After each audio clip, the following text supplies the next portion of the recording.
Attention, SSS pensioners, kakapasok lang. SSS nag-aanyaya, maaari na ninyo itong gagawin. Mas mabilis at mas magaan. Panalo ang ating mga pensyonado dito. Ano nga ba ito? Pag-uusapan natin dito sa video na ito. Hold up.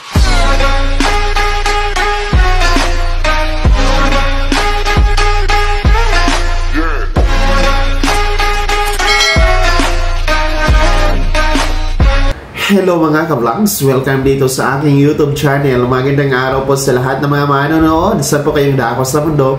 Kumusta kayo mga ka-vlogs? Kakapasok lang ha mga pensyonado na SSS. Ito po ay maaari nyo nang gagawin. Mas mabilis ito at mas magaan. Panalo talaga ang mga pensyonado dito. Mamaya-maya ating isa-isahin, pero bago ang lahat, kung bago ka pa lang dito sa aking YouTube channel, o di kaya hindi ka pa nakasubscribe, i-click nyo muna ang ating subscribe button na nasa baba. Huwag niyong kalimutan na pindutin ang notification bell, ilagay niyo po sa all para naman updated kayo sa lahat ng mga videos na aking i-upload. So ito na nga ha, magandang balita sa ating mga pensyonado sa SSS sapagkat inaanyayahan kayo ng SSS na i-avail ang tinatawag na isang benepisyo na meron po ang isang miyembro at pensyonado sa SSS at yan ay ang pagkakaroon ng SSS pension loan.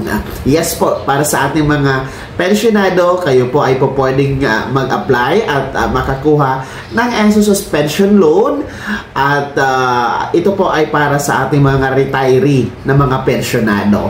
So, sa SSS kasi meron tayong tinatawag na pensyonado na survivor, no? Meron din po tayong total disability pensioners, dependent children under guardianship, and then retiree pensioners. So, ang mga pensioners na yan, tanging ang mga retiree, no, ang siyang po pwedeng maka-avail dito sa SSS pension loan. Sino-sino ba ang tinuturing ng mga retiree pensioners? Sila po yung original member talaga sa SSS, no? Sila talaga yung miyembro sa SSS, nakakompleto sa 120 months contribution and umabot ng 60 years old.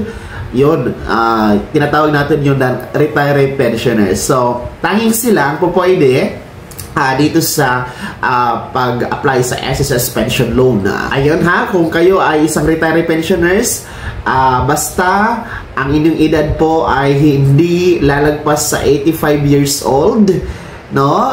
Sa time na magtatapos ang inyong loan term kay SSS, ayan po pwede kayo mag-loan. And then, yung ating mga SSS pensioners na mga retiree, dapat po walang kaltas sa kanilang tinatanggap na pension monthly kay SSS. So, ibig sabihin, wala po kayong existing na utang o loan, gaya ng calamity loan, no, restructured loan, educational loan, iba pa, no? Ibig sabihin, buo talaga yung pension na tinatanggap ninyo monthly. So, yun, isa yun sa requirements or qualification. And then, dapat active ang inyong pensyon na tinatanggap monthly. Ibig sabihin, hindi po siya hindi kayo nagkakaroon ng pagkaputol ng pensyon, no? Gaya po sa hindi pag-comply ng AKOP. So, tuloy-tuloy talaga dapat active, no? Monthly nakakatanggap ng pensyon ang isang retiree pensioners to avail the pension loan. Tapos, dapat magkaroon kayo ng active na email address or updated na email address, contact number, and your address. So, yun po yung mga qualifications, no? Batayan paano po makaka-apply ng SSS pension loan ang mga retiree pensioners. So, magandang balita dahil ang pag-apply ng SSS pension loan ngayon ay pwede nang gawin online. So, hindi na kailangan na pumunta kayo sa mga SSS branch, no, para mag-apply ng SSS pension loan. Kundi pwede niyo itong gawin sa inyong cellphone online basta may wifi or data, no? Punta lamang po kayo sa services, no? Anyway, dapat kailangan magkaroon muna kayo ng inyong my.sss account, and then meron na po yan, no? Mag-login lamang po kayo, then punta kayo sa services, meron doon yung tinatawag na loans, and then piliin nyo po yung SSS pension loan. So, madali lang. Actually, pag-apply ninyo yan, no, basta kwalipikado kayo, no, aantay lang kayo ng 3 to 7 working days ni SSS, no, and then makikredit na yan sa inyong DAEM or disbursement account enrollment module o yung ATM card na nakarehistro sa inyo, no, doon kay SSS. So, madali lang talaga ang pag-apply ng SSS pension loan. Mas mabuti ito, no, kaysa naman isangla ninyo inyong ATM, no, sa mga lending institutions, lending company, no, mga loan sharks, no, na kinukuha yung inyong ATM card, ang taas ng interest. Dito sa SSS pension loan, hindi kukunin na yung ATM card. Of course, monthly ay hindi po siya kinukuha lahat, no, na SSS ang inyong pensyon. May ititira pa rin si SSS sa inyo. And then, ang kagandahan yung interest, napakababa po compared po sa iba kung doon kayo magsasangla. So, para po ito sa mga gipit, may mga pangangailangan na tinatawag natin na mga emergency, no? Instead na sa iba kayo magsangla ng yung ATM para sa pensyon kay SSS, itry nyo lang po, no?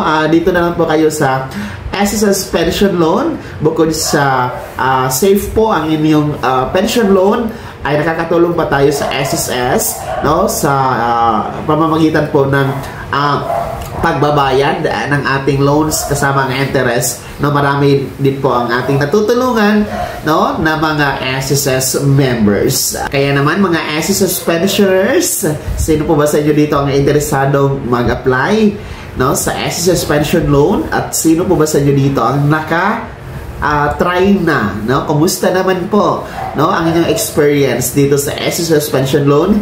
I-komento nyo na sa comment section na nasa baba. Pakilakip ng buong pangalan at kung taga saan kayo. Bago ako magtapos sa video na to, kung gusto nyo pong sumuporta sa aking YouTube channel, maaari nyo na i-click ang ating super thanks button na nasa baba. Sa mga gusto maging miyembro, pwede po. I-click nyo po ang ating join button. Maraming perks dyan mga ka-vlogs. Be my member now. Sana'y naging gabay ang video na to kahit paano na pag-uusapan natin ang mga mahahalagang bagay-bagay na may kinalaman sa pagiging miyembro, benepisyaryo at pensyonado sa SSS. Kung hindi ka pa nakasubscribe dito sa aking YouTube channel, maaari nyo nang i-click ang ating subscribe button na nasa baba. Huwag nyo kalimutan na pindutin ang notification bell, ilagay nyo po sa all para naman updated kayo sa lahat ng mga videos na aking i-upload. Maaari nyo i-like ang video na to at kung meron ka pang mga katanungan, maaari nyo i-komento sa comment section na nasa baba. Paki-follow na din po ang aking official Facebook page na nasa screen nyo. Muli po, ako si Daniel Timpawon na nagsasabing dito sa aking YouTube channel, pawang katotohanan at lahat totoo lamang.